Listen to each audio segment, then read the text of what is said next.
In this podcast, I'm going to explain Sigmund Freud's structure of personality, or the three parts of personality according to Sigmund Freud.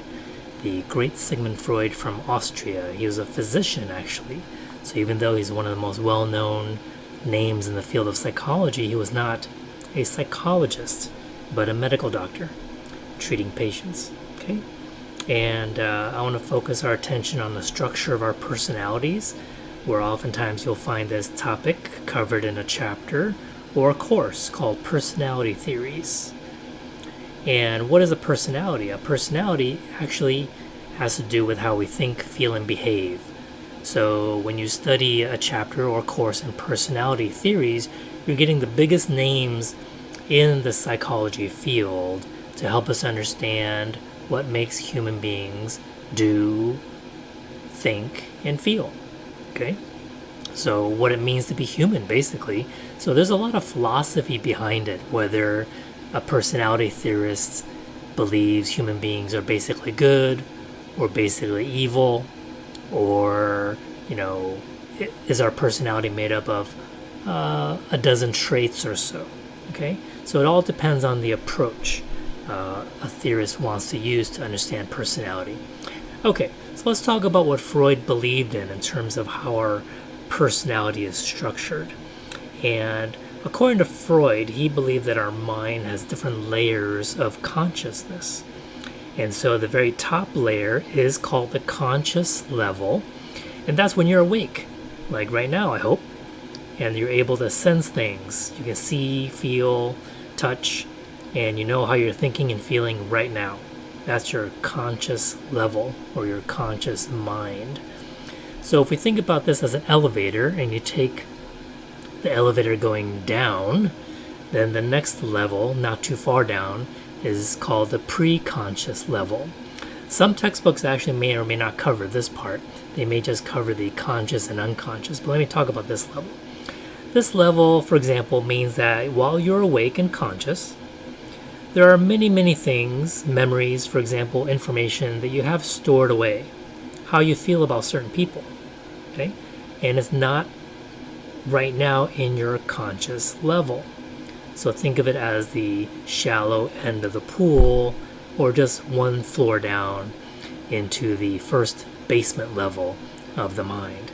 So you might be sitting in a classroom listening to a history lecture, so your mind is all about American history, but you also have a lot of knowledge about other subjects like biology, mathematics, and social media, and so forth.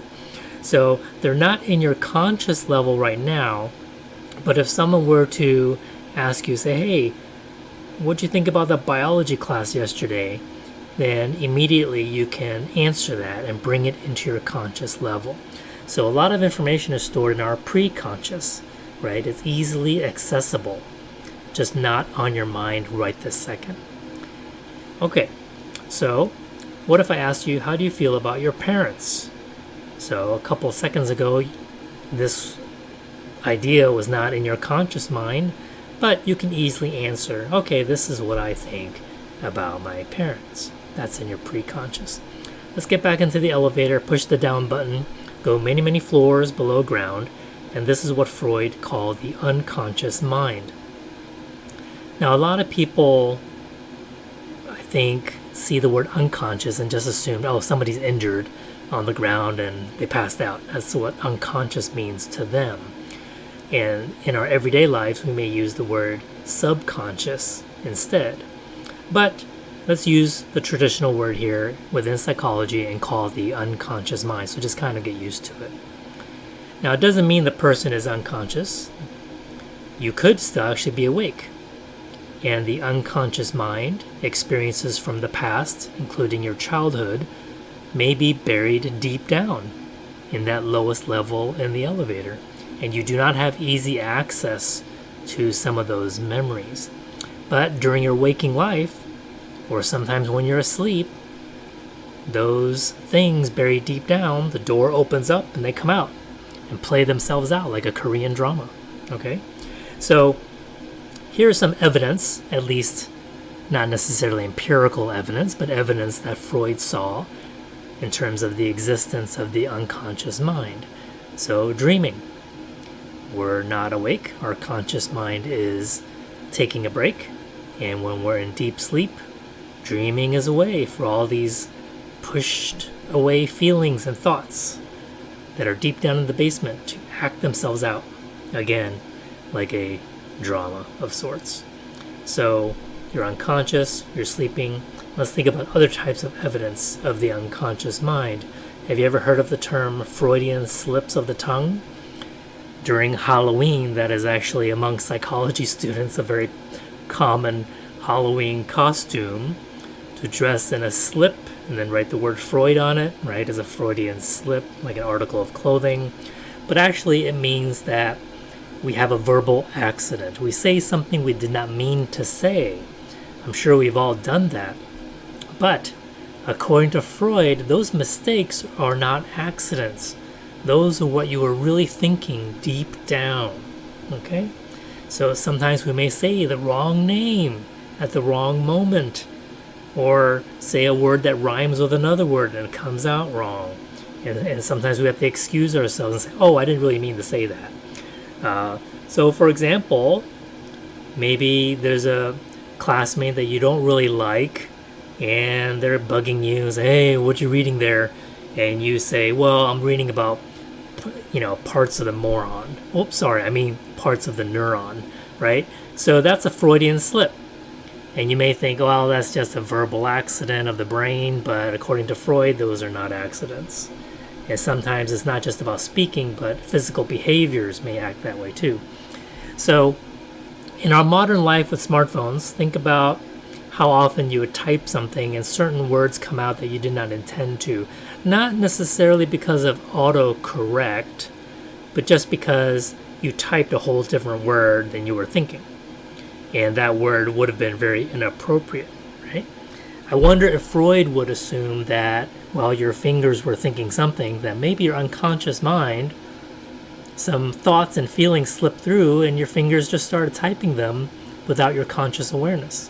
And you sent it and you didn't mean to send it and you have to apologize and you're in a doghouse for weeks. Okay, so that is possible. Okay, let's go back to the 3 layers of the mind. So we have the conscious level at the very top. Take the elevator down 1 floor, you're at the preconscious level. And then you take the elevator maybe 50 more floors and you reach the unconscious mind. Now let's fill in those 3 levels with 3 different parts of our personality according to Freud. They're called the id, spelled I-D, the id, the ego, and the superego. Those are the 3 different parts. Think of it as a triangle, okay? Now, what I think is pretty cool is that this alone, even though there's not empirical evidence to back it up, is a nice framework for any beginning psychology student to interpret a lot of behavior that's out there. You can think of it as a struggle between these 3 components of our mind, okay? And so let's start with the id. The id is located in our unconscious mind, really deep down, okay? And we all have these at birth, according to Freud, but as a newborn, that's all we have. The id lives on the pleasure principle. That's their rule of living. I just do whatever I want, whatever feels good right now. I cannot wait. And essentially, that's the life of a baby, right? They are hungry, they scream, they need to go, they go. They don't wait, right? That's why they have diapers, okay? So they do whatever feels good. You put a little finger near their mouth, they start sucking on it, right? There's no rhyme or reason for their behavior. It's just pure reflex, and that part of us is still there, buried in the unconscious. It's the childlike part of us, animalistic part of us, instinctual part of us that's buried deep in the unconscious mind. So if we had no rules or regulations, all hell would break loose and we would just act out our id, okay? So look at a scene, for example, of a riot, right? Where everybody seems to be going nuts, breaking down store windows, looting, just acting irrationally, just randomly punching people, right? Freud would observe this and say, well, you can see that these are human beings totally controlled by 1/3 of their personality called the id, right? There are no restraints. This is exactly acting like grown-up babies, just doing whatever you want right now, okay, with no sense of right or wrong. So the phrase immediate gratification that a lot of us use in popular society, this means that this is also from Freud. It's basically saying that I need to satisfy myself right now. And if you think about business and commerce and how we buy things in our everyday lives, isn't that kind of true? This sense of satisfying the id. If you have high-speed internet, you really cannot go back to a slower speed, right?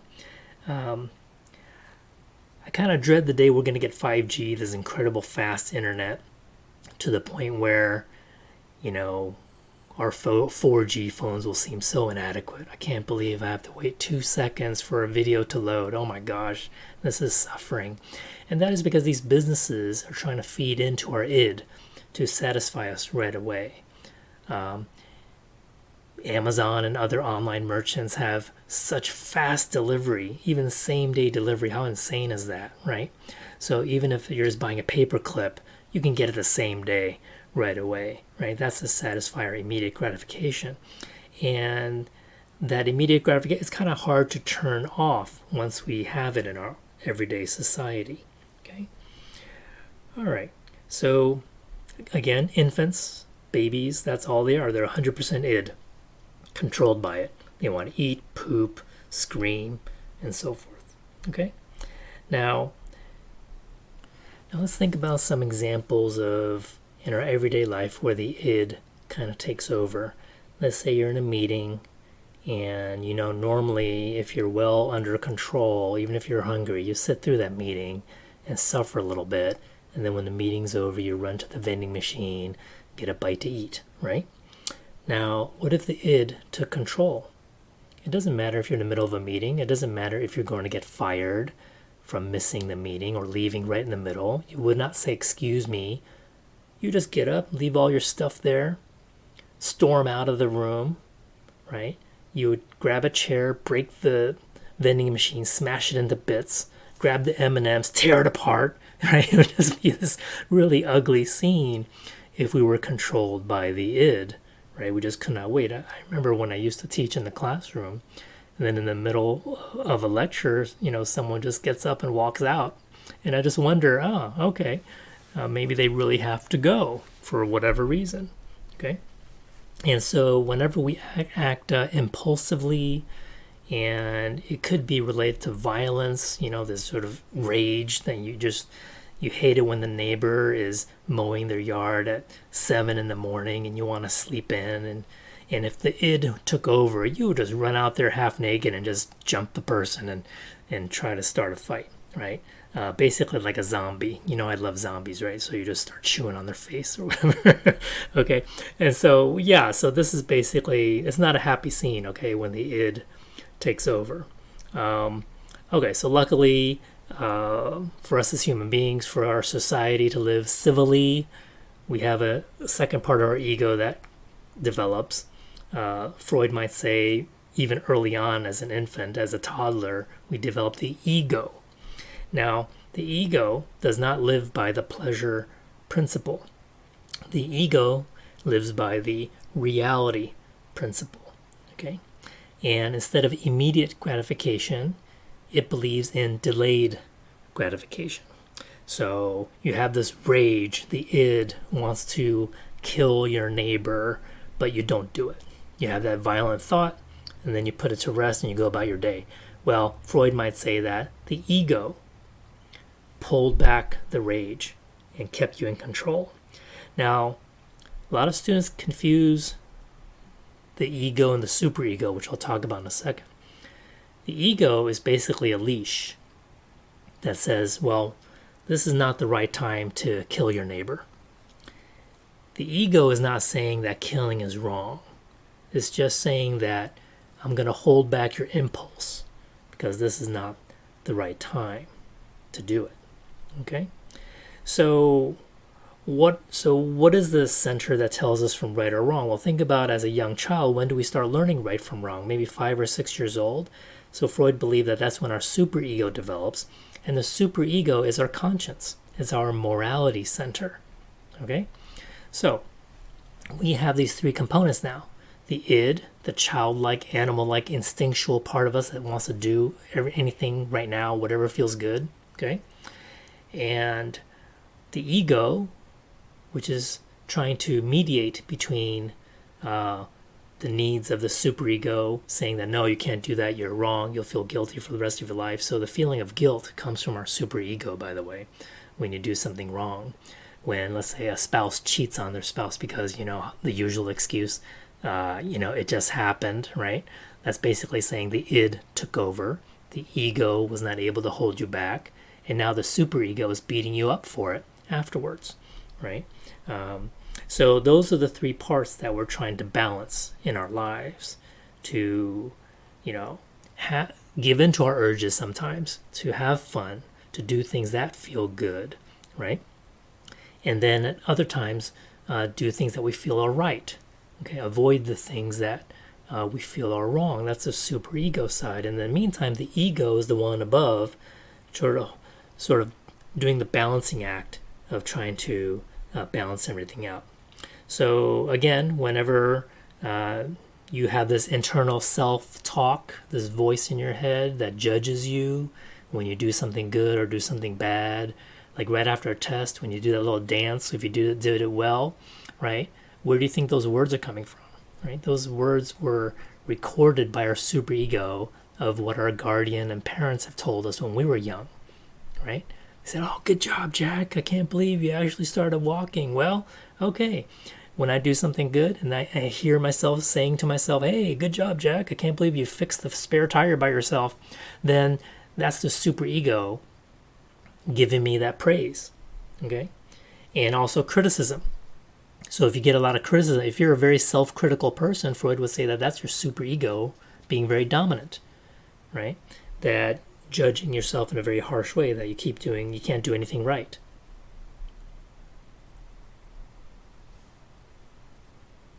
Okay, so how can we use this idea to explain behavior? What about a serial killer? Someone today we would say they're psychopathic or sociopathic. They have no remorse. They're just a monster that's out on a killing spree. Right? Think about these three parts of the personality. What would Freud possibly say about this person? Well, that perhaps that they have an underdeveloped superego. They never had a chance to learn morality, right from wrong. Their ego is weak. They give into these urges of rage to kill, right? And so that would be the id taking over. So if you think about these three elements, it could explain a lot of our behaviors. Why are you such a law-abiding student following the rules all the time? Could it be that you have a very strong ego and a very strong superego? But maybe you're a little bit too uptight and never have fun and never let loose, right? The id is tightly controlled, okay? All right, so I think that's enough for today. I hope you have a general idea about the three parts of personality according to Freud. And this is Dr. C, and I'll talk to you soon.